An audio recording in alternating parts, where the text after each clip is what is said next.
क्या TikTok use करना safe है? कुछ ही दिनों पहले TikTok crossed 1 billion downloads world wide. इसका मतलब है कि 1/7 of the world population is using TikTok. इस ऐप पर किस टाइप का कंटेंट होता है, वो क्या सोशल मैसेज देता है, वो अच्छा है या नहीं, ये सब बात की बात है। Right now I want to share with you something very dangerous that I discovered about TikTok. You think that I am making sense? इस वीडियो को शेयर जरूर कीजिए, क्योंकि इस वीडियो से किसी ना किसी को हेल्प हो सकती है। आज एक्चुअली मैं बहुत एडवेंचरस फील कर रहा था, तो मैंने टिकटॉक डाउनलोड किया और मुझे एक काफी अजीब चीज रियलाइज हुई। यू सी, जब आप कोई वीडियो रिकॉर्ड करने की कोशिश करते हैं, तब टिकटॉक आपसे आपकी कैमरा की, ऑडियो रिकॉर्ड करने की और SD कार्ड एक्सेस करने की परमिशन मांगता है। ये सारे परमिशंस मांगना बहुत सारे ऐप्स में कॉमन होता है, लेकिन प्रॉब्लम उस चीज की है जिसकी परमिशन टिकटॉक आपसे मांगता नहीं है, लेकिन फिर भी डेटा आपसे चुराता है। That's your location. आप ये खुद चेक कर सकते हैं। सेटिंग्स में जाइए और ऐप परमिशंस में जाकर टिकटॉक को सर्च कीजिए। लोकेशन का कहीं पे मेंशन भी नहीं होगा। लैंग्वेज सिलेक्ट करते वक्त मैंने सिर्फ इंग्लिश सिलेक्ट किया था, फिर भी मेरे फीड में हिंदी वीडियोस है, मराठी वीडियोस भी है। टिकटॉक को कैसे पता चल रहा है कि आप कहां पे? जस्ट एज अ प्रिकॉशन मैंने लोकेशन भी ऑफ कर दिया था। लोकेशन ऑफ करने के बाद गूगल मैप्स भी ठीक से नहीं चल पाता, आरोग्य सेतु ऐप भी नहीं चलता। These important apps also can't work without you giving them the permission. मैं मुंबई में हूं, मुझे मराठी आता है, मुझे हिंदी आता है, ये टिकटॉक को कैसे पता चल रहा है? If you want to cheat your location, there is a very simple trick called a VPN, virtual private network. Okay, so मैं अभी एक VPN यूज कर रहा हूं और मेरा लोकेशन मैंने USA में सेट किया। On YouTube all the ads that I am getting over here are from the US। So मैंने YouTube को ट्रिक कर दिया। एज यू कैन सी मेरा हॉटस्टार नहीं चल रहा है, और मजे की बात यह है कि अगर मैं टिकटॉक पे जाता हूं तो I can see all the same videos. So how is TikTok doing it? I found the answer. TikTok is using the data from your SIM card. जो सारा इंफॉर्मेशन जा रहा है वो मेरे सिम कार्ड से जा रहा है। क्या आपको समझ रहा है कि ये कितना डेंजरस है, कितना सिनिस्टर है?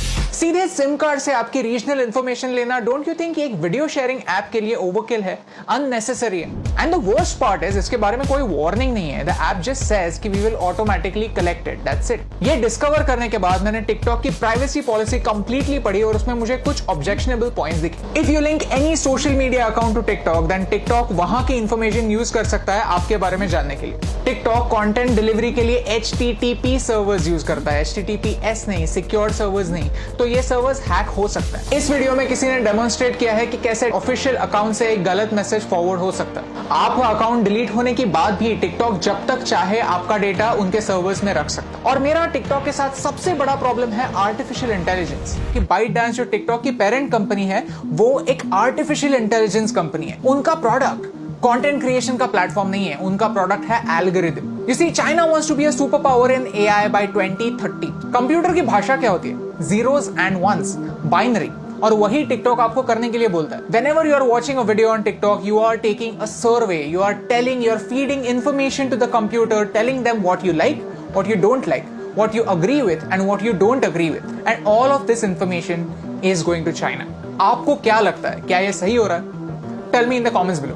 In social media, artificial intelligence changes the game completely.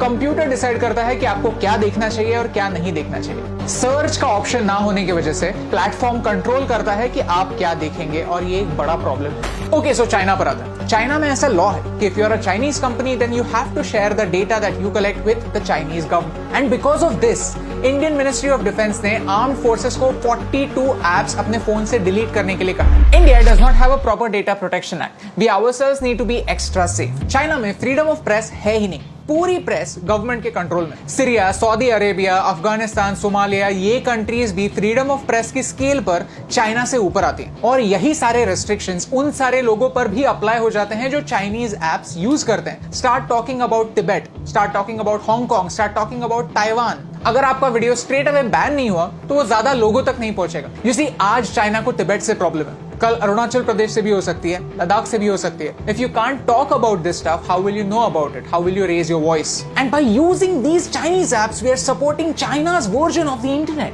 Privacy on the internet is a myth.